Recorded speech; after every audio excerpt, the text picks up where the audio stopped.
Bay to take you on a strange journey.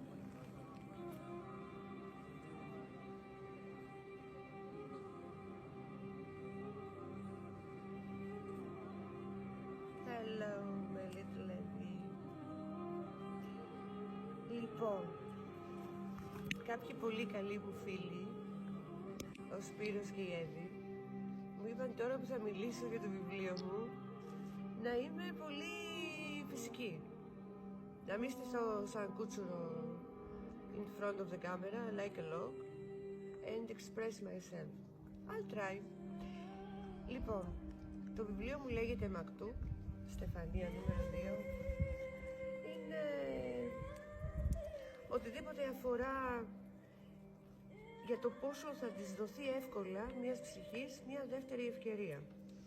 Η ηρωίδα του βιβλίου στην αρχή πεθαίνει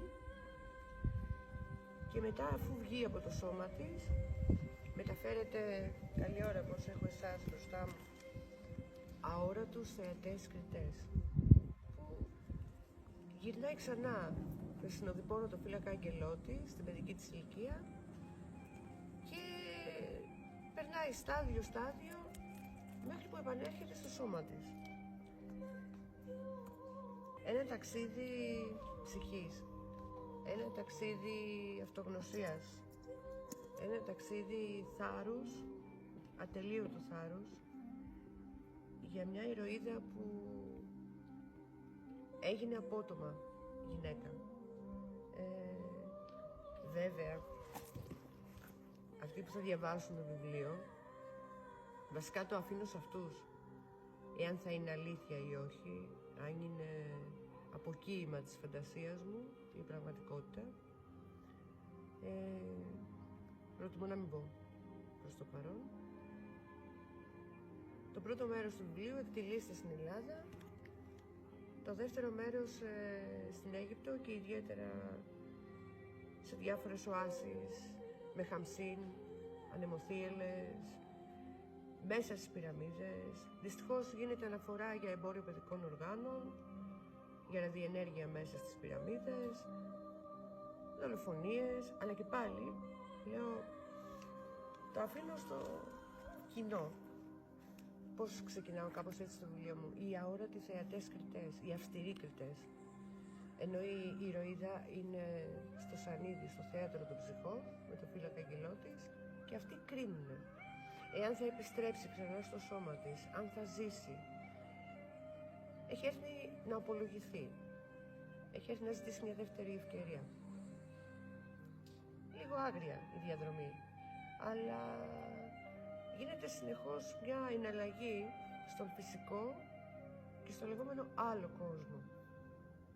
Άλλοι πιστεύουν ότι υπάρχει, άλλοι ότι δεν υπάρχει. Εγώ προσωπικά πιστεύω και πιστεύω με όλη μου τη δύναμη στον Ιησού Χριστό, στη Δευτέρα του παρουσία, στην Ανάσταση των ψυχών, των νεκρών, και με την ευκαιρία να πω ότι μου έχουν συμβεί πάρα πολλά θαύματα στη ζωή μου που μου απέδειξαν την παρουσία του, ότι είναι ολοζώντανη, ότι είναι εδώ και ότι σε κάθε κίνδυνο είναι δίπλα ακριβώς να με πιάσει. Αυτός και η μανούλα μου, η Παναγία, που με προστατεύει από τους κακούς ανθρώπους, από την κακιά ενέργεια. Τέλος πάντων, μπλα μπλα μπλα, να μην σας κουράζω. Αυτό το βιβλίο γράφτηκε πριν 25 χρόνια περίπου.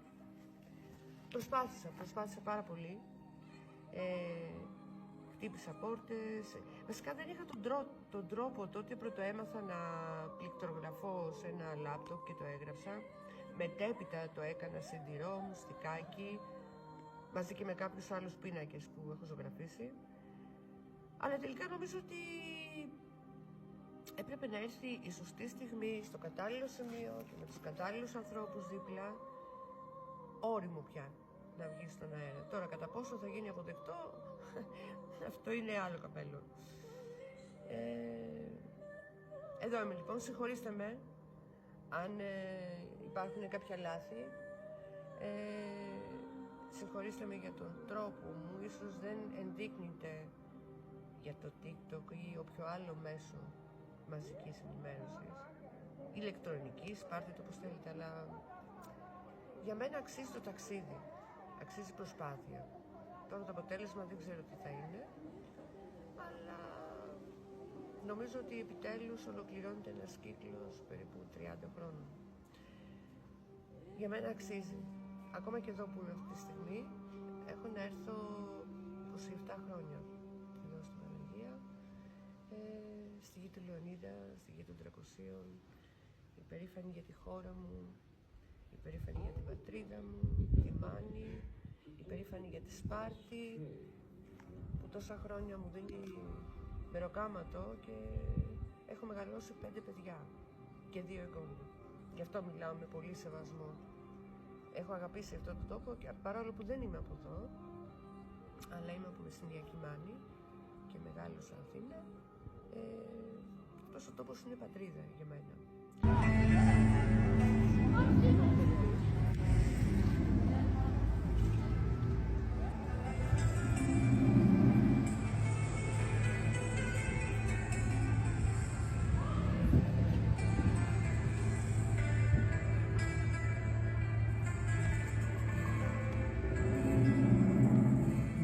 Τσιγάνα μου είχε πει πως είναι απ' το Αλβανί κι εγώ θυμήθηκα τα λόγια του παππού μου. Στη Σμύρνη έφτιαχνε γλυκά και η γιαγιά μπακαρικά. Μέσα στο σπίτι του πατέρα του δικού μου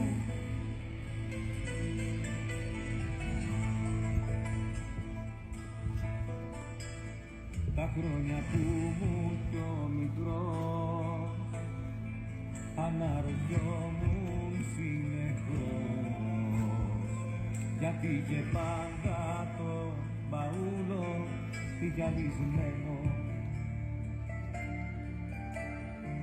Και πριν πεθάνει μου είχε πει να του φυλάξω το κλειδί. Κοίτα το βλέμμα, το σφαιρελό του, οπισμένο. Στη φωνή στην Αγιά Σοφιά δακρύζει πάντα η Παναγιά. Για αυτούς που έφυγαν διώξενοι μες στα πλοία. Στη φωνή στην Αγιά Σοφιά ακόμα καίει από πηγιά. Γιατί με μέφηδες δανείζονται τα πλοία.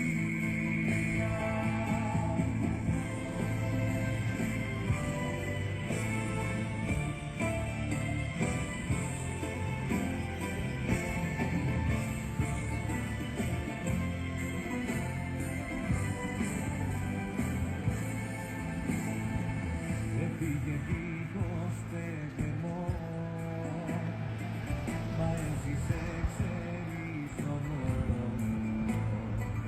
Αυτή τη λέξη την πρωτάκουσα στα 6.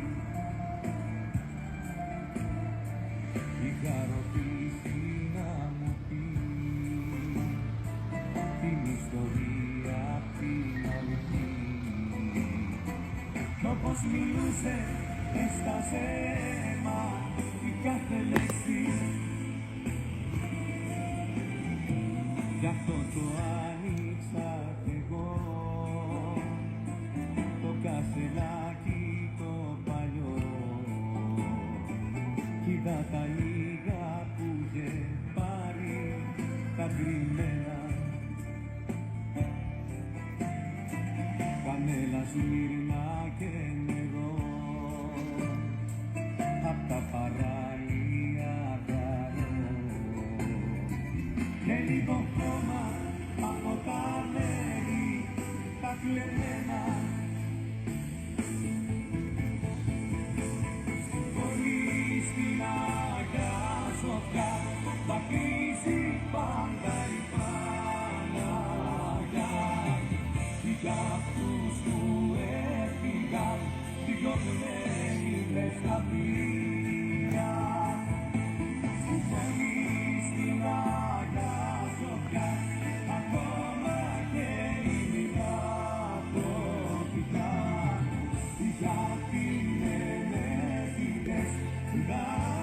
πίσω με τα